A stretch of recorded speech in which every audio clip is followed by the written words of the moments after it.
आज हम इस विषय में बात करेंगे कि जवाहरलाल नेहरू इस वर्तमान के परिप्रेक्ष्य में किस तरह से याद किया जा सकते हैं, उनकी क्या परिकल्पना थी और उसे वर्तमान में हम उसका क्या फ़ायदा उठा सकते हैं, क्या सीख ले सकते हैं। जो हमारी आज की चुनौतियां हैं उसको मीट करने के लिए हम जवाहरलाल नेहरू से क्या सीख सकते हैं। आप सबको पता ही है कि आजकल कोशिश यही है कि उनकी छवि जितनी भी बुरी तरह से पेश की जाए, जितनी बिगाड़ सकें, जितनी विकृतियां ला सकें हैं, वो कोशिश जारी है। झूठ बोल के, गालियां दे के, उनको हर बुराई जो हिंदुस्तान में है उसके जिम्मेवार बता के, ये भी कह के कि असली में तो वो मुसलमान थे, जैसे कि मुसलमान होना कोई गुनाह है। सब कुछ हर चीज़ के लिए वही जिम्मेवार है। आज अब तो ये भी कहने लगे कि जो हिंदुस्तान का बंटवारा हुआ उसके लिए भी जवाहरलाल नेहरू जिम्मेवार हैं। कोई चीज़ नहीं है जिसके लिए वो जिम्मेवार नहीं है। इतना कि बीजेपी के एक नेता ने ये कहा कि नाथूराम गोडसे ने गोली गलत आदमी को लगानी उनको मारना जवाहरलाल नेहरू को चाहिए था, क्योंकि असली में तो सबसे ज़्यादा खतरनाक वही हैं। और ये बात एक आरएसएस के जर्नल में छपी भी है। अभी 75 साल की आज़ादी मनाई जा रही है, जिसमें Indian council of historical research, जो कि एक बहुत बड़ी संस्था है जो इतिहास को देखती है, उन्होंने एक पोस्टर बनाया आज़ादी 75 साल की आज़ादी को मनाने के लिए, जिसमें जवाहरलाल नेहरू का फ़ोटो ही नहीं है और वो फ़ोटो हटके उनकी जगह पे सावरकर का डाल दिया गया है। तो जिस तरह के किसका सावरकर, जिन्होंने कि अंग्रेज़ों से ऐसे माफ़ी मांगी कि शर्म आ जाती है सुन के भी, कि हम तो आपके बच्चे की तरह हैं, माफ़ कर दीजिए, आगे से कोई गलती नहीं करेंगे, इत्यादि इत्यादि, उनकी फ़ोटो लगा दी। और जो आदमी 30 साल जो अंग्रेज़ों के ख़िलाफ़ लड़ा, 1915 से लेके करीब करीब आज़ादी तक जवाहरलाल नेहरू अंग्रेज़ों के ख़िलाफ़ लड़ते रहे, जिसमें से 9 साल तो वो जेल में थे। और वो अंग्रेज़ भी, अब कोई अंग्रेज़ नहीं है जो कि जवाहरलाल नेहरू को इस कदर गालियां देता है जो कि आजकल आपको हिंदुस्तान में सुनने को मिलता है। ये अंग्रेज़ जो कि हमारे जो सांप्रदायिक पार्टियां हैं, सांप्रदायिक सोच है, उनके क्रिएटर थे, उन्होंने बनाया था उनको, उनके माई बाप थे। और वो उनके माई बाप भी इस तरह नहीं बोलते, परंतु उनके बच्चे जो हैं, जो जिनके सहारे से अंग्रेज़ों ने हमारे राष्ट्रीय आंदोलन को तोड़ने की कोशिश करी, उनके विरुद्ध लड़ने की कोशिश करी, वो लोग अब हमारे राष्ट्र के जो बड़े बड़े नेता हैं उनके बारे में ऐसा बोलते हैं। अब ये बताइए कि अगर नेहरू इतने ही खराब थे तो हमारे राष्ट्रपिता गांधी जी ने नेहरू को क्यों चुना? उन्होंने ये क्यों कहा कि मेरे सक्सेसर जो होंगे, मेरे बाद मेरी ट्रेडिशन जो लेके जाएंगे आगे, वो जवाहरलाल नेहरू होंगे।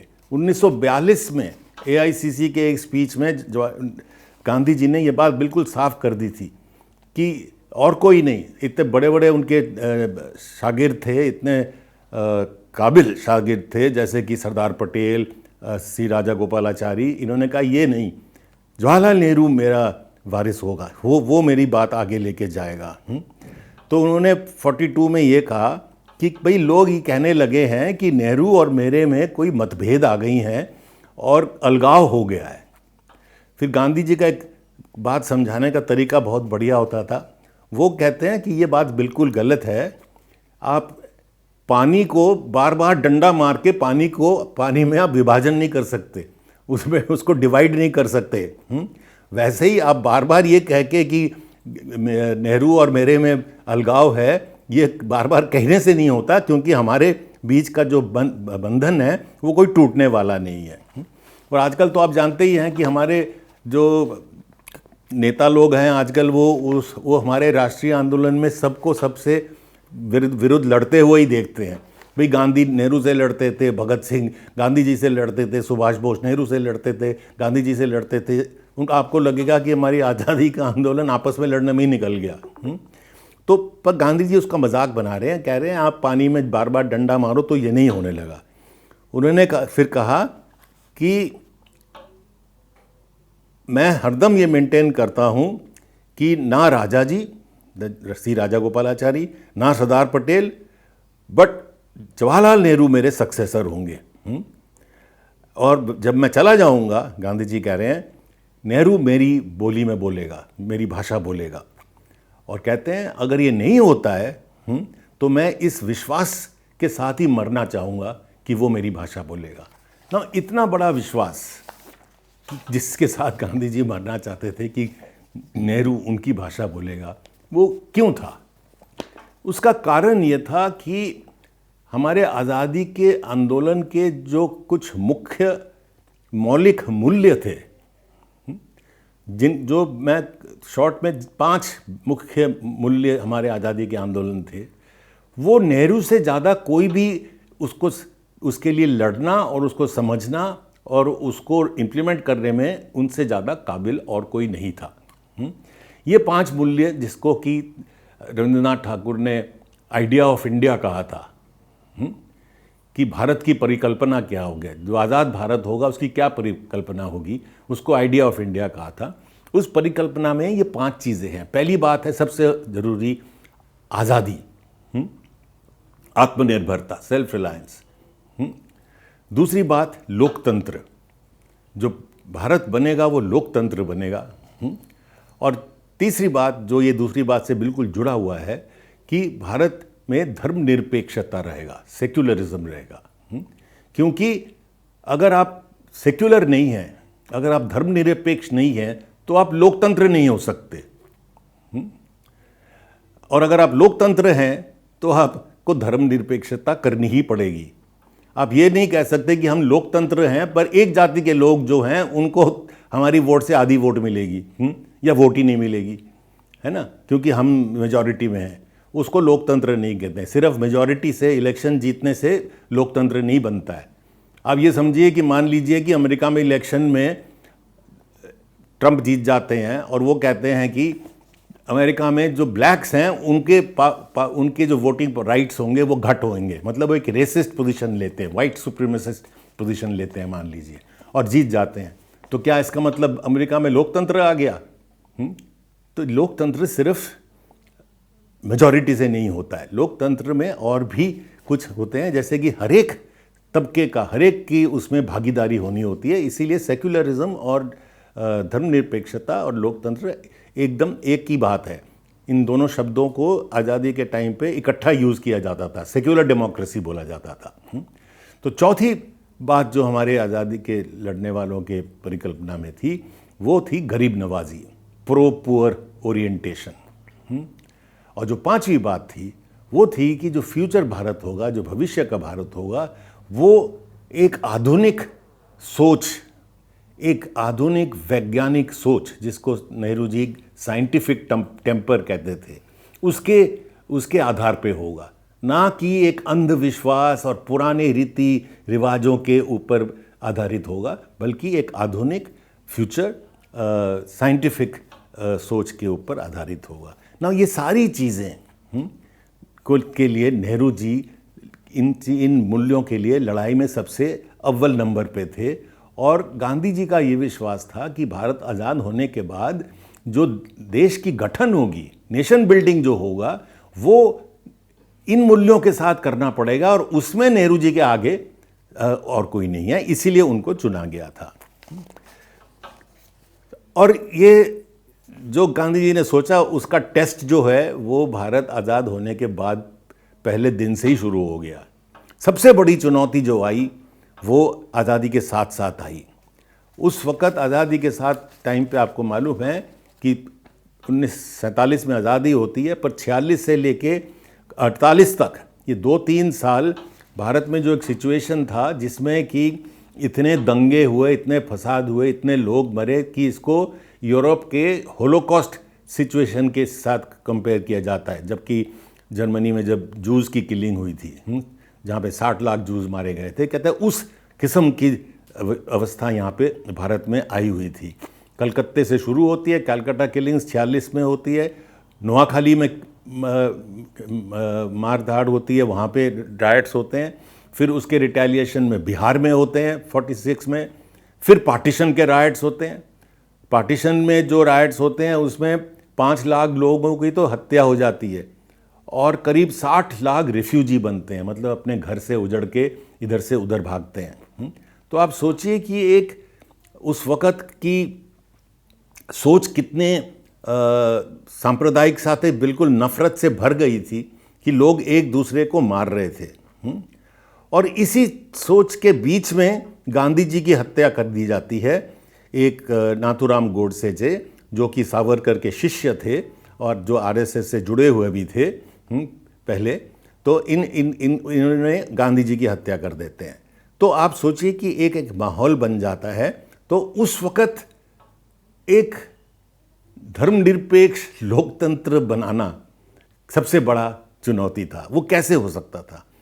तो आप देखिए कि उस वक़्त हमारे राष्ट्रीय आंदोलन के जो नेता थे उन्होंने कैसे कदम लिए, तब हमें शायद कुछ सीख मिलेगी कि हमें अब क्या करना चाहिए।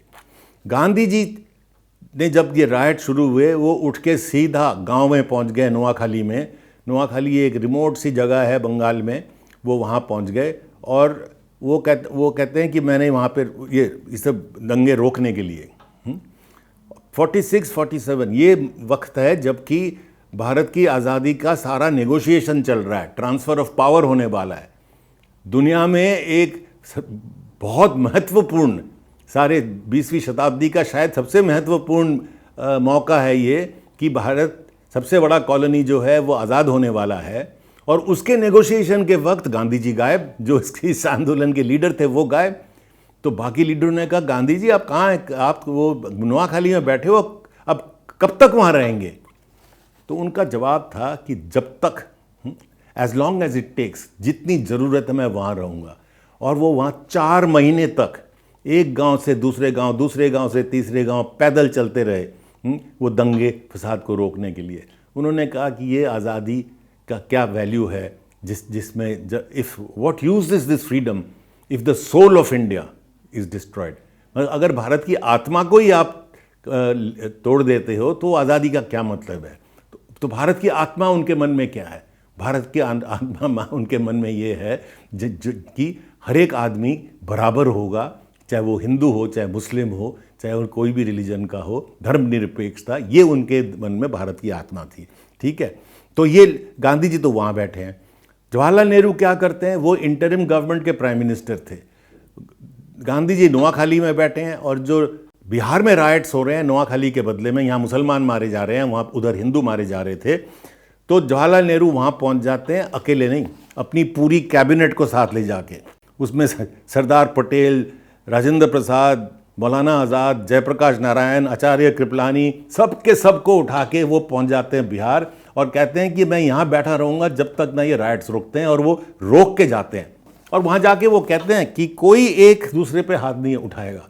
अगर कोई मुसलमान या कोई हिंदू अगर दूसरे पे हाथ उठाएगा तो सबसे पहले उसे मुझे मारना पड़ेगा। ये नारा लेके वो सड़क पे उतर जाते हैं। ठीक है, तो ये मैं इसलिए बता रहा हूँ कि उसको आप कंपेयर करिए अब के सिचुएशन से।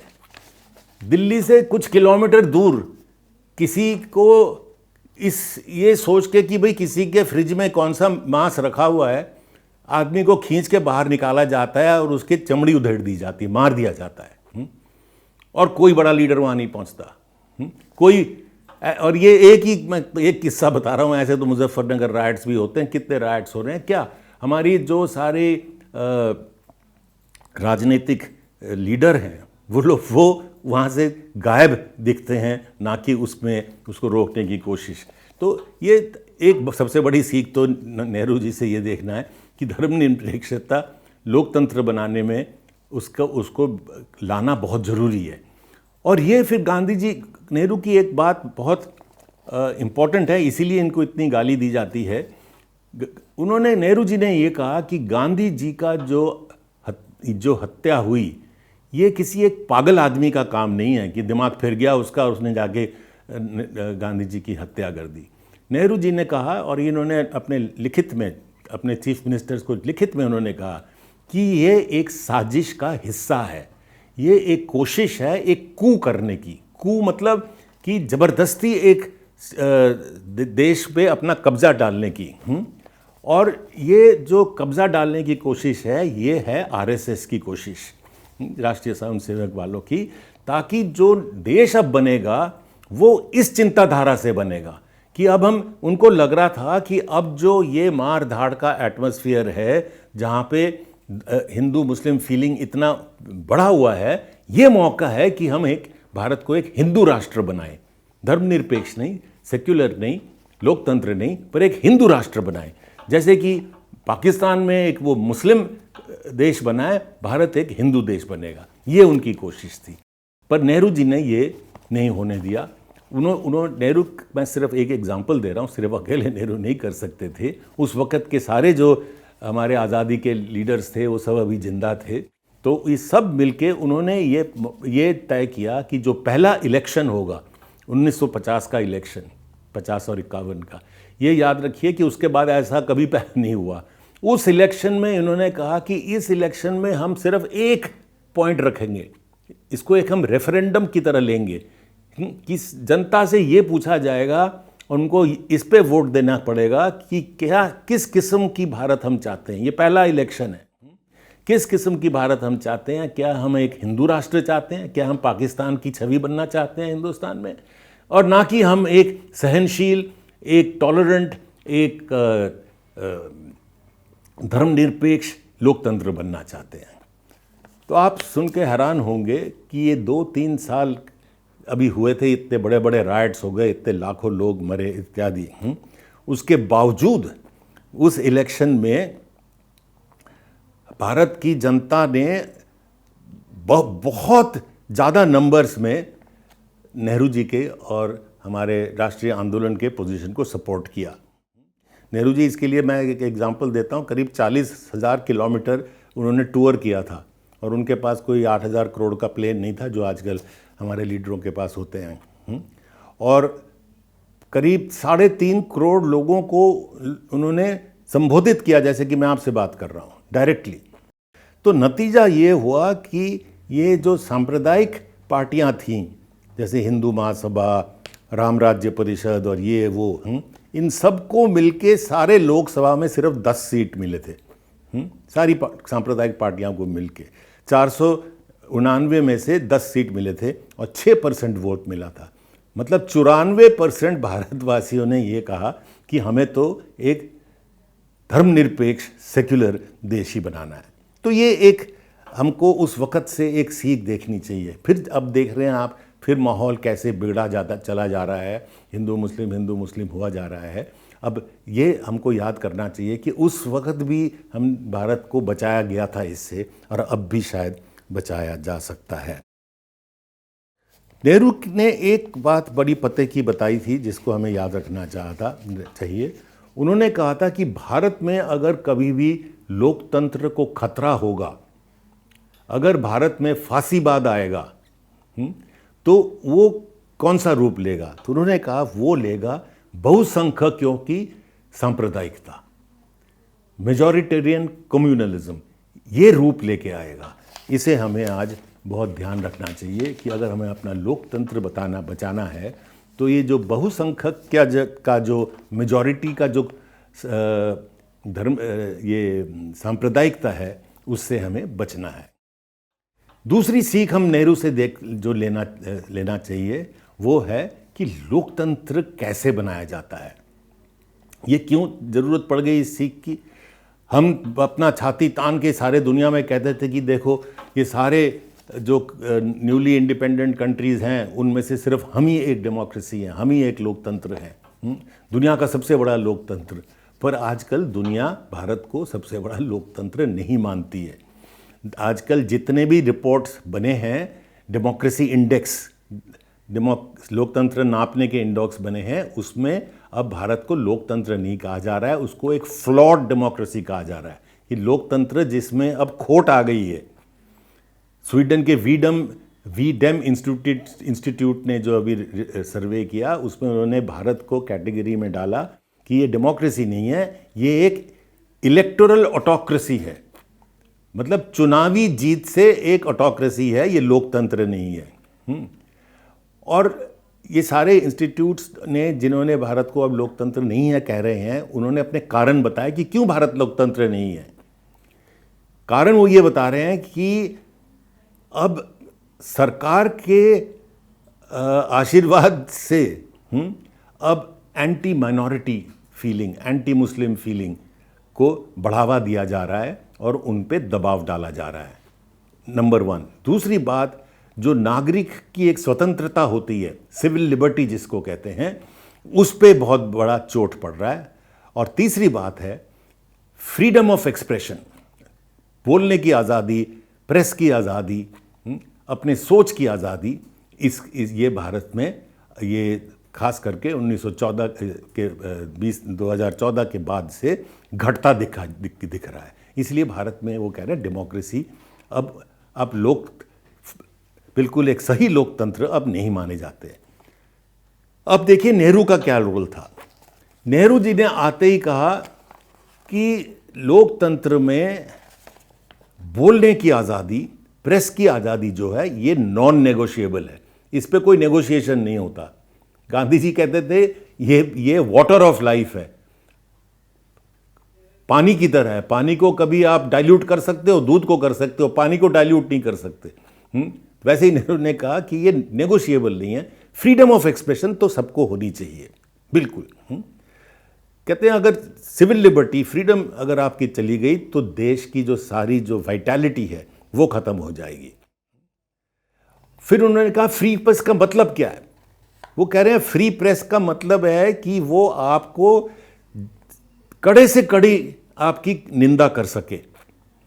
फ्री प्रेस का मतलब ये नहीं है कि वो आपको वाह वाह करते रहे, शाबाशी करते रहे और आपके गुण गाते रहे। फ्री प्रेस का मतलब है वो आपकी कड़ी से कड़ी निंदा कर सके। और जब तक वो नहीं है, वो कहते हैं लोकतंत्र नहीं बन सकता। लोकतंत्र उन्होंने कहा कि तब बनता है जब आप विपक्ष हो। आजकल जो स्लोगन निकला हुआ है, ये फलाना मुक्त, ये पार्टी मुक्त, वो पार्टी मुक्त, विपक्ष मुक्त, ये लोकतंत्र नहीं होता। लोकतंत्र होता है जहाँ पे विपक्ष बड़ा स्ट्रांग हो और वो अपने एग्जाम्पल दे के बता कर उन्होंने ये सिखाया। विपक्ष के लीडरों को वो तारीफ करते थे, उनकी बात सुनते थे। वाजपेयी की अटल बिहारी वाजपेयी यंग लीडर थे उस वक्त, खूब नेहरू जी को क्रिटिसाइज करते थे और ये सबको पता है। नेहरू जी ने इन राइटिंग उनकी तारीफ करी और कहा कि एक दिन ये बहुत आगे बढ़ेगा आदमी, क्योंकि इसमें एक इंडिपेंडेंट बोलने की जान है।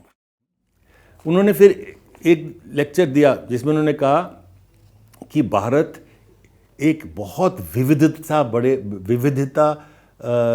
के साथ बहुत बड़ा देश है। वहाँ पे कोई एक दबंग शक्तिशाली आदमी आके इस देश को नहीं चला सकता। मतलब वो डिक्टेटरशिप बन जाएगा, वो लोकतंत्र नहीं बनेगा।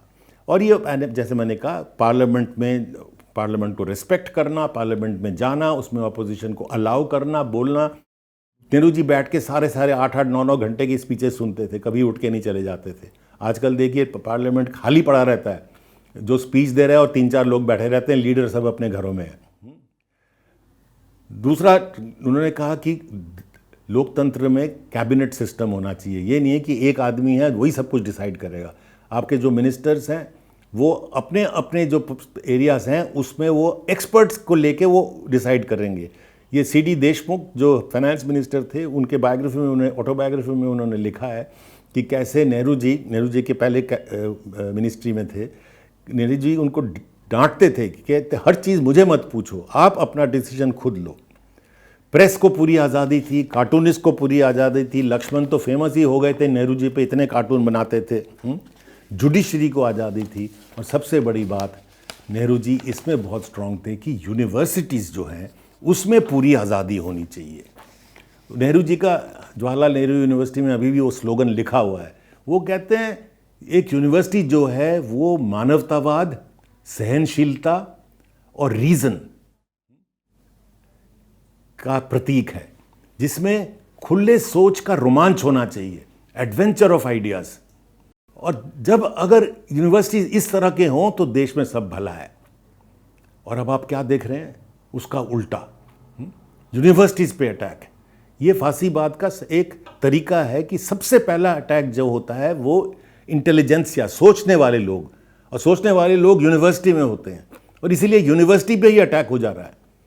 और मेरी यूनिवर्सिटी जहाँ 45 साल हमने पढ़ाया है, जवाहरलाल नेहरू यूनिवर्सिटी, क्योंकि ये सबसे अच्छी यूनिवर्सिटी मानी जाती थी, सिर्फ भारत में नहीं, बाहर के भी जितने भी सर्वेज हुए हैं भारत में ये नंबर 1 पे ही मानी जाती थी। उसी यूनिवर्सिटी पे उन्होंने ज़बरदस्त अटैक किया, हमारे स्टूडेंट से लेके फैकल्टीज़ को लेके।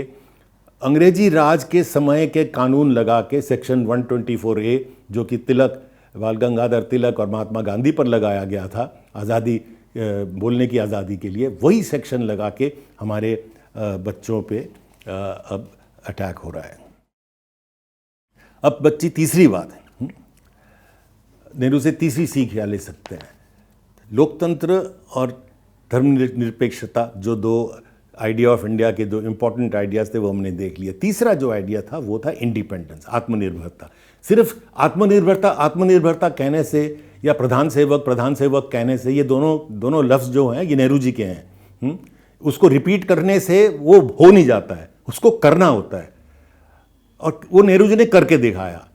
जब भारत आज़ाद हुआ उस वक़्त, ये एक समझने की बात है, उस वक़्त भारत राजनीतिक तौर से आज़ाद हुआ पर आर्थिक तौर से बिल्कुल आज़ाद नहीं था।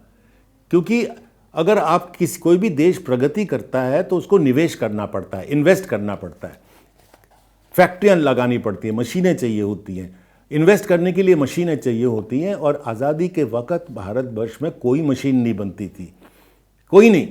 आपके मशीन टूल्स भी नहीं बनते थे, ये प्लायर्स और रेंचेस भी नहीं बनते थे, वो भी इंपोर्ट करने पड़ते थे। तो आप राजनीतिक आज़ादी थी पर आपकी आर्थिक आज़ादी नहीं थी, मतलब आत्मनिर्भर नहीं थे आप। उन्हीं देशों पे आप जिनसे आपको आज़ादी मिली, उन्हीं के पास भागे भागे जाते थे कि भाई आप हमारे को मशीन दे दो, नहीं तो हम फैक्ट्री कैसे डालेंगे, हमारी प्रगति कैसे होगी, हमारी इंडस्ट्रियलाइजेशन कैसी होगी। इसको नियो कॉलोनियलिज्म कहते हैं। कॉलोनियलिज्म ख़त्म होकर नियो कॉलोनियलिज्म आ गई। तो नेहरू जी ने कहा कि ये हम नहीं होने देंगे। और जो बड़ा फेमस उनका था, उनका महालनोबिस, नेहरू महालनोबिस प्लान कहते हैं, ये पंचवर्षीय योजना है जो बनाए, उस पर उन्होंने एक स्ट्रैटेजी ऐसी बनाई कि कुछ ही सालों में भारतवर्ष, जो कि 100% करीब मशीनें इंपोर्ट करता था, बाहर से लेके फिर इन्वेस्ट करता था, 1970 तक सिर्फ 9% इंपोर्ट करता था। मतलब 91% हम अपनी प्रगति हम अपने मशीनों पे के बेसिस पे कर सकते थे। वो कैसे हुआ? ये इनकी प्लानिंग से हुआ। उस वक़्त ये सारे आपके पब्लिक सेक्टर, जो आपके Hindustan machine tools, Bharat heavy electricals, Bharat earth movers, जो कि अब सब बेच दिए जा रहे हैं या बंद कर दिए जा रहे हैं, इनके माध्यम से भारत को एक आर्थिक आज़ादी मिली, जिसके वजह से भारत की इंडिपेंडेंट फॉरेन पॉलिसी बन सकी। गरीब देश होने से फ़र्क नहीं पड़ता, बल्कि जब भारत ने अमेरिका के खिलाफ, दूसरे देशों के खिलाफ, सोवियत यूनियन के खिलाफ पोजीशन लिया, जब उन्होंने कहा कि वियतनाम में जो हो रहा है गलत हो रहा है, कोरिया में जो हो रहा है गलत हो रहा है, तो दुनिया के लीडर कहते थे भाई तुम कौन बोलने आते हो, तो तुम आप लोग तो बेगिंग बोल लेके घूमते हो, आपके तो गरीब देश है, खाने को नहीं है, ये नहीं है, वो नहीं है। तो नेहरू जी का जवाब था that we may be poor but who has told you that the poor cannot नॉट हैव अ वॉइस। हम गरीब हो सकते हैं पर आपको ये किसने कह दिया कि गरीब की आवाज़ नहीं होती है। तो ये प्रिंसिपल था। पर वो आवाज़, गरीब अगर आवाज़ देने लायक तभी होगा अगर वो आत्मनिर्भर होगा। और ये इंडिपेंडेंट फॉरेन पॉलिसी तभी पॉसिबल हुआ जबकि उन्होंने हमारी जो आर्थिक व्यवस्था में आज़ादी दिलवाई। एक और झूठ नेहरू के बारे में बोला जाता है कि जी हाँ जी ठीक है, उन्होंने इंडस्ट्री तो लगा दी, पर वो कृषि के खिलाफ थे, कृषि में कुछ नहीं करते थे। इतना बड़ा झूठ। अब मैंने इसके बारे में, इसीलिए मुझे 1 मिनट तो बोलना ही पड़ेगा। ये बिल्कुल गलत बात है। ये जो सारा भूमि सुधार, लैंड रिफॉर्म होता है, ये नेहरू जी के टाइम पे होता है। अंग्रेज़ों के टाइम के ज़मींदारी प्रथा जो कि करीब 200 साल चली, वो 7 साल में ख़त्म हो जाती है। 1957 तक कोई ज़मींदार नहीं बचता है, ज़मीनें बढ़ जाती हैं सारे हिंदुस्तान में करीब। दूसरी बात, ये जो हरित क्रांति की जो बात कहते हैं, वो कहते हैं कि जी लाल बहादुर शास्त्री ने करा, बेचारे कुछ महीने ही सिर्फ प्रधानमंत्री थे। ये हरित क्रांति करने का भी जो तैयारी होती है वो सारा नेहरू जी के टाइम पे ही शुरू हो गया था। हरित क्रांति आप कैसे करते थे अगर आपने भूमि सुधार पहले नहीं करी थी? जमींदार करते क्या हरित क्रांति? अगर आपके पास ट्रैक्टर नहीं होते, अगर आपके पास डीजल इंजन नहीं होते, डैम्स नहीं होते, बिजली नहीं होता, तो ये सारी चीज़ें ज़रूरत थी। और ये नेहरू के पीरियड में ही इन सारी चीज़ों पे फोकस किया जाता है। और साथ ही साथ जो हरित क्रांति की स्ट्रैटेजी थी कि आप कुछ डिस्ट्रिक्ट्स चुने जहाँ पे ये नए टेक्नोलॉजी नए बीज डाल के उसके प्रोडक्शन बढ़ाएं, वो शुरू हो चुका था। ये मैं सिर्फ एक बहुत बड़े इकोनॉमिस्ट एग्रीकल्चर के हैं डैनियल थॉर्नर, जो दुनिया भर में प्रसिद्ध हैं, उनके एक सेंटेंस बता के इस मामले को ख़त्म करता हूँ, ये झूठ को, कि नेहरू जी कृषि के बारे में नहीं सोचते थे। डैनियल थॉर्नर कहते हैं कि ये कहा जाता है कि जो शुरू के पंचवर्षीय योजनाएं थीं वो कृषि को नेग्लेक्ट करती थी, उस पर ध्यान नहीं देती थी। ये कहते हैं कि ये इस चार्ज को हम सीरियसली नहीं ले सकते। असलियत ये है, वो कहते हैं कि भारत के आज़ादी के पहले 21 साल में भारत की कृषि के लिए ज़्यादा किया गया है जो कि पिछले 200 साल में नहीं हो पाया था।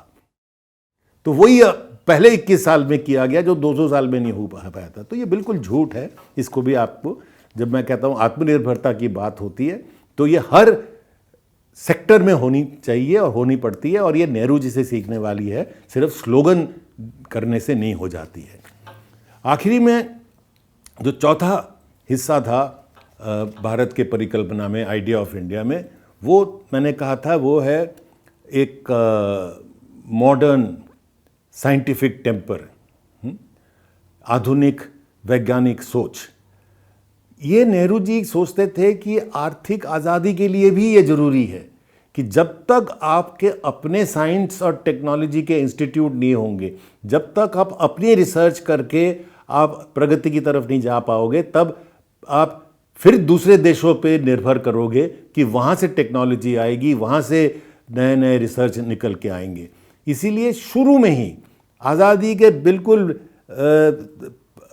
पहले दशक में ही वो सिर्फ डैम और बिजली के वो और स्टील मिल वगैरह पे नहीं जोर दे रहे थे, जो टेम्पल्स ऑफ मॉडर्न इंडिया कहते हैं। शुरू से ही उन्होंने IIT, national physical laboratory, Bhabha atomic research centre, all India institute of medical sciences, जो भी आप बड़े बड़े प्रसिद्ध आप संस्थाओं के बारे में जानते हैं, वो 1950 के दशक में ही शुरू कर देते हैं, जिसका नतीजा अब भारत उठा रही है, जिसका फ़ायदा अब भारत को मिल रहा है। क्योंकि आपको अब मालूम है कि भारत की जो अब प्रगति है, जो सबसे ज़्यादा GDP में जो कंट्रीब्यूशन है वो सर्विस सेक्टर की है, और सर्विस सेक्टर जो है वो इंफॉर्मेशन टेक्नोलॉजी के बेसिस पे होता है। तो और वो तभी हो सकता था अगर इतने सालों की अगर नेहरू की इन्वेस्टमेंट इस नॉलेज एरिया में, ज्ञान के एरिया में नहीं होती, तो ये फ़ायदा अभी हमें नहीं मिल सकता था। और जो मैंने कहा कि जो आखिरी बात थी कि साइंटिफिक टेम्पर की, उसका तो हमें नेहरू जी को बहुत ज़्यादा याद करने की ज़रूरत है, क्योंकि अब हम देख रहे हैं कि उसका बिल्कुल उल्टा किया जा रहा है। अब हम दुनिया में एक हास्यास्पद देश की तरह बन गए हैं। लोग हंसते हैं कि हिंदुस्तान के बड़े बड़े लीडर क्या क्या बोलते हैं और वो विज्ञान का क्या मजाक बनाते हैं, जबकि आपके बड़े बड़े मंत्री ये कहते हैं, गवर्नर ये कहते हैं। बंगाल के गवर्नर ने ये कहा कि हमारे जो अर्जुन थे महाभारत में, उनका जो बाण था उसके सामने न्यूक्लियर बॉम्ब, एटम बॉम्ब लगा हुआ था। मतलब हम उस वक़्त से, पहली बात तो उन्होंने उनको असली आदमी बता दिया, एक एपिक, एक कहानी को आप असलियत में कर देते हो, और फिर कहते हो कि उस वक़्त से हमको न्यूक्लियर टेक्नोलॉजी आती थी। भारत में सब कुछ आता था, हम प्लेन भी उड़ाते थे। एक और गवर्नर से भी बड़े साहब ने ये कहा कि भारत में हमें प्लास्टिक सर्जरी आती थी, नहीं तो गणेश जी का हाथी का सूंड कैसे लग गया। अब जो माइथोलॉजी है, जो भगवान वगैरह के बारे में बोला जाता है, उसको असलियत समझ लेना और उसके बेसिस पे कहना कि हमको सारी साइंस टेक्नोलॉजी पहले ही आती थी, बीच में हम भूल गए, मुसलमानों ने आके सब भुला दिया हमें, नहीं तो हमको सब कुछ पहले आती थी। तो ये जब बोला जाता है तो लोग हंसते हैं इस पे भारत की गौरव नहीं बढ़ती है, ना साइंस बढ़ती है, ना गौरव बढ़ती है, ना प्रगति होती है।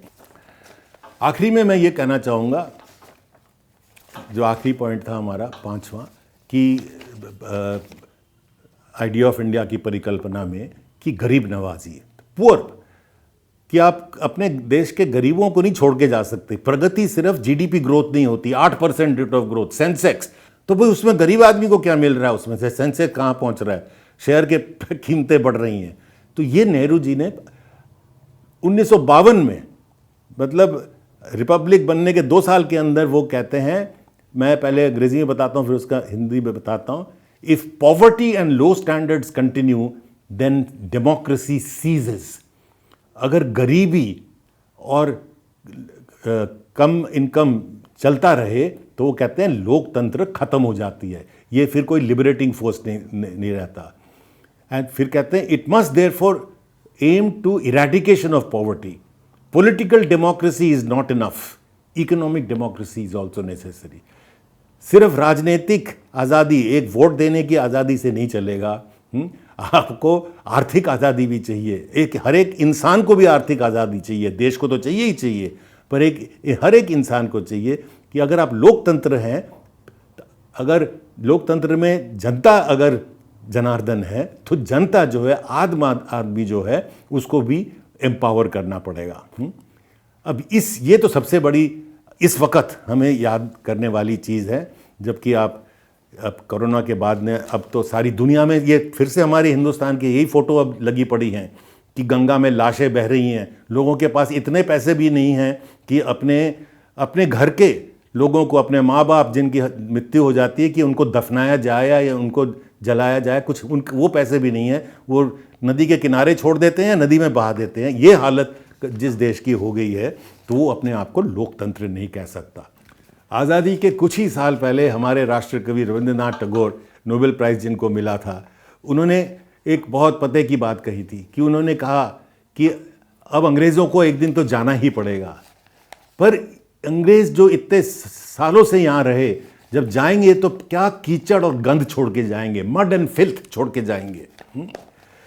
मतलब उन्होंने बताया कि क्या चुनौती होगी हमें, कहाँ से हमको ऊपर उठना होगा। आपको शायद मालूम होगा कि जब आज़ादी मिली थी तो 84% लोग इलिटरेट थे, अनपढ़, 92% औरतें इलिटरेट थीं। लाइफ एक्सपेक्टेंसी, मतलब आम आदमी कितने साल तक जिएगा, ये 30 साल से कम थी। आम आदमी जो है वो 30 के पहले ही 25, 26, 20 में ही मर जाता था, ये एवरेज। इसका मतलब जो गरीब थे वो कोई 5, कोई 2 कभी पैदा होते ही मर जा रहे थे। ये हालत थी आज़ादी के बाद, 200 साल अंग्रेजी राज के बाद ये हालत थी। जहाँ से नेहरू जैसे लोगों ने, हमारे जो राष्ट्रीय आंदोलन के लीडर थे, जिन्होंने नए देश को जन्म दिया और उनको चलाया शुरू में, 17 साल नेहरू प्राइम मिनिस्टर थे, उनका नाम ही गायब करने की कोशिश चल रही है। उस वक़्त उस गंध और कीचड़ से जो टैगोर जिसकी बात करते हैं, कोशिश थी कि देश को ऊपर खींचा जाए। दुख की बात तो ये है कि देश काफ़ी प्रगति भी कर चुका था। 1970, 80, 90 तक लोग कहने लग गए थे कि देखो भारत लोकतंत्र के साथ किस तरह प्रगति करता जा रहा है, जो कि दूसरे देश, जो और देश भी प्रगति कर रहे हैं, वो लोकतंत्र साथ में नहीं रख के कर पा रहे हैं। भारत और चीन को कंपेयर किया जाता था कि देखो भारत में लोकतंत्र है। अब वो जो गंद और कीचड़ से बाहर निकालने का जो एक कोशिश था, अब हमें लग रहा है कि कहीं हम उल्टे रास्ते तो नहीं चल पड़े हैं, कि हम भारतवासियों को फिर वही गंद और कीचड़ में ही तो नहीं धकेल रहे हैं। ये बात हमको सोचनी चाहिए। अंत में मैं यही कहना चाहूँगा कि अगर हम भारत को फिर आगे उसी परिकल्पना से जिससे भारत बना, भारत को आज़ादी मिली, अगर उसी परिकल्पना से हम आगे बढ़ाना चाहेंगे तो हमें नया रास्ता चुनना पड़ेगा। ये रास्ता जिस पे हम जा रहे हैं, ये तो बिल्कुल उसको उल्टी तरफ धकेल रहा है। धन्यवाद।